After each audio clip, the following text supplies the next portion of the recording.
Hello everyone, आज है 6 दिसंबर और आज इस वीडियो में हम बात करेंगे आलोक इंडस्ट्रीज के बारे में। देखिए, आलोक इंडस्ट्रीज का शेयर जिस प्राइस पर ट्रेड कर रहा है वहां पर कई सारे मौके बन रहे हैं और इवन फ्यूचर में बनते हुए हमने देखे भी हैं। आलोक इंडस्ट्रीज की जो कंट्रोलिंग स्टेक है, मालिकाना हक है, वो भैया मुकेश अंबानी के पास है, रिलायंस इंडस्ट्रीज के पास है। कंपनी दिवालिया हो चुकी थी और मुकेश अंबानी ने एनसीएलटीसी से इसको खरीदा था और तब से कह सकते हैं कि हाँ, रिलायंस के अंडर में ये कंपनी काम कर रही है। 21 रुपए का शेयर है, लेकिन हर बार यहाँ पर स्विंग ट्रेडिंग आपको बहुत ज़्यादा देखने को मिल जाती है। वीडियो में डिस्कस करेंगे कि आलोक इंडस्ट्रीज में कहाँ पे मौके बन रहे हैं और कहाँ पे नहीं। तो वीडियो को शुरू करूँ उससे पहले अगर आपने अभी तक चैनल को सब्सक्राइब नहीं किया है तो प्लीज़ अभी इसे सब्सक्राइब कर लीजिए, क्योंकि आगे भी बहुत सारे वीडियोस हैं जो आपको काफ़ी ज़्यादा हेल्प करेंगे। तो आलोक इंडस्ट्रीज का शेयर जो है वो 21 रुपए के आसपास ट्रेड कर रहा है। पिछले एक महीने में अगर देखें तो पिछले एक महीने में 6.5% के आसपास की गिरावट है।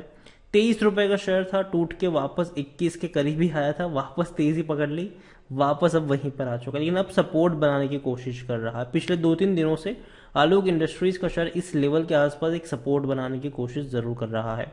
और एक साल का अगर हम ग्राफ देखेंगे तो एक साल में एक चीज क्लियर नजर आती है कि शेयर में 3.5% की गिरावट तो है, लेकिन 19 और 20 रुपए का एक स्ट्रॉन्ग सपोर्ट है।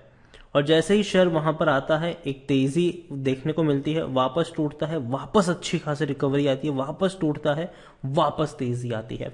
इन शॉर्ट ये है कि आलोक इंडस्ट्रीज 20 रुपए के आसपास मिले खरीद लो, 25 रुपए के आसपास पहुंचे प्रॉफिट लो और निकल लो। ये चीज यहाँ पर समझ में आती है। और तो और मिड कैप शेयर है ये, 10,500 करोड़ के आसपास का इसका मार्केट कैप है। वॉल्यूम्स अच्छे हैं, 1 करोड़ से भी ज्यादा के वॉल्यूम्स देखने को मिल रहे हैं, बड़ी क्वांटिटी में शेयर ट्रेड होते हुए नजर भी आ रहे हैं। प्रमोटर के पास 75% की होल्डिंग है, रिलायंस इंडस्ट्रीज यहाँ पर सबसे बड़े प्रमोटर है। 1.39% की होल्डिंग एफआईएल्स के पास है, 0.02% की होल्डिंग म्यूचुअल फंड और 0.72% की होल्डिंग इंश्योरेंस कंपनी के पास देखने को मिल रही है। आलोक इंडस्ट्रीज के बारे में अगर हम देखें तो आलोक इंडस्ट्रीज को लेकर सिर्फ 1% लोग ही है according to Moneycontrol user जो बेचने की बात कर रहे हैं, बाकी सब लोग खरीदने की सलाह। क्यों? क्योंकि भाई साहब 20 रुपए के आसपास सपोर्ट है और वहां से रिकवरी हर बार इसने दिखाई है और अभी ट्रेड कर रहा है 21 रुपए के आसपास, मतलब खरीदने के मौके यहां से बन सकते हैं। इतना ही नहीं, अगर हम आलोक इंडस्ट्रीज को लेकर अगर देखा जाए तो रेवेन्यू इनके लगातार टूट रहे थे। 8,700 करोड़ के रेवेन्यू 3,328 करोड़ पर आ गए 2020 में, लेकिन 2021 में रेवेन्यू में उछाल आया, 3,845 करोड़ के रेवेन्यू हुए, लेकिन 2022 में ये रेवेन्यू 6,000 करोड़ होने वाले हैं। रीजन ये है कि जो 2022 के जो शुरुआती 2 क्वार्टर है उसमें ऑलरेडी इस कंपनी ने 3,000 करोड़ से भी ज्यादा का रेवेन्यू कमा लिया है, जो कि अगेन बहुत अच्छी बात है। और देखिए, इसमें ये मानता हूं कि पहले रेवेन्यू में तेजी आएगी, फिर धीरे धीरे ये जो कंपनी लॉस में है वो प्रॉफिट में आना शुरू होगी, लेकिन वक्त लगेगा, लंबा इंतजार उसके लिए करना पड़ेगा। आलोक इंडस्ट्रीज को देखें तो खरीदने का सही मौका है, क्योंकि शेयर ओवरबॉट जोन में नहीं है, कोई भी रेड फ्लैग नजर नहीं आ रहा है, लेकिन हाँ, डिविडेंड पेइंग शेयर नहीं है, अच्छा डिविडेंड पेइंग नहीं कर रहा है। शेयर होल्डिंग की बात करें तो प्रमोटर अच्छी खासी होल्डिंग लेकर बैठे हैं, रिटेल इन्वेस्टर्स के पास भी 16% की होल्डिंग, और देखा जाए तो रिटेल इन्वेस्टर्स जहां थे वहीं पर है, कोई ज़्यादा चेंजेस देखने को नहीं मिले हैं यहाँ पर। और अगेन कहूँगा कोई बड़े चेंजेस नहीं, इवन रिटेल इन्वेस्टर्स ने थोड़ी बहुत बिकवाली करी है खरीदारी के कंपैरिजन में।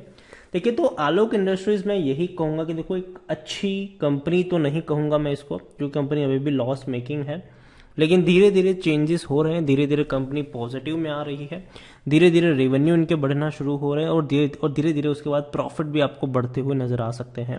और जैसे कि मैंने पहले भी कहा था, 20 रुपए का एक स्ट्रॉन्ग सपोर्ट नजर आता है, तो वहां से तेजी दिखाता है ये शेयर।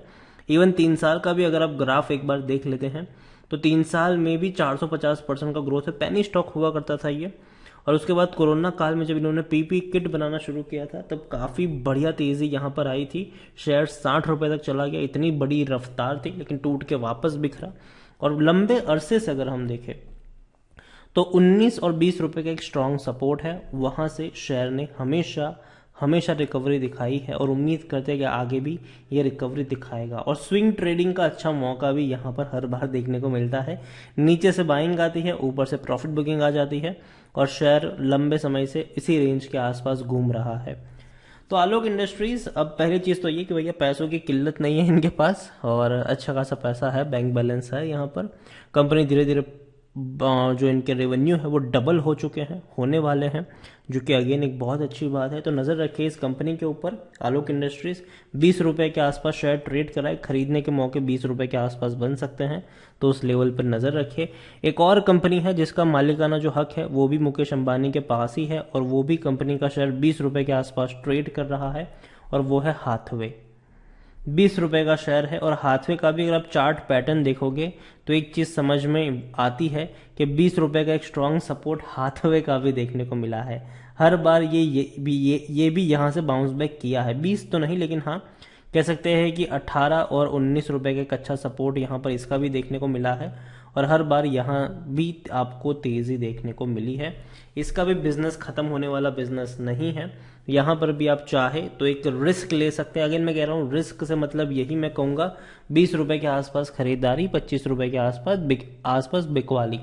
फिर आप ये सोचोगे कि नहीं 25 का 35 होगा, तो वो नहीं होगा, बल्कि दोबारा आपको 20 रुपए पर लाके पटक देगा। तो ज़्यादा लालच करने की तब ज़रूरत नहीं है, और दोनों ही कंपनी के ऊपर आप नज़र रख सकते हो, दोनों ही कंपनी में मौके बन सकते हैं। लेकिन एक चीज़ ये भी कहूँगा कि मार्केट थोड़ा सा प्रेशर में है, तो ऐसे में एक बहुत बड़ा इन्वेस्ट करने की सलाह नहीं रहेगी। लेकिन हल्का फुल्का जो निवेश है वो आप चाहे तो आलोक हो या हाथवे हो, दोनों में कर सकते हैं, लेकिन रिस्क यहाँ पर इन्वॉल्व है।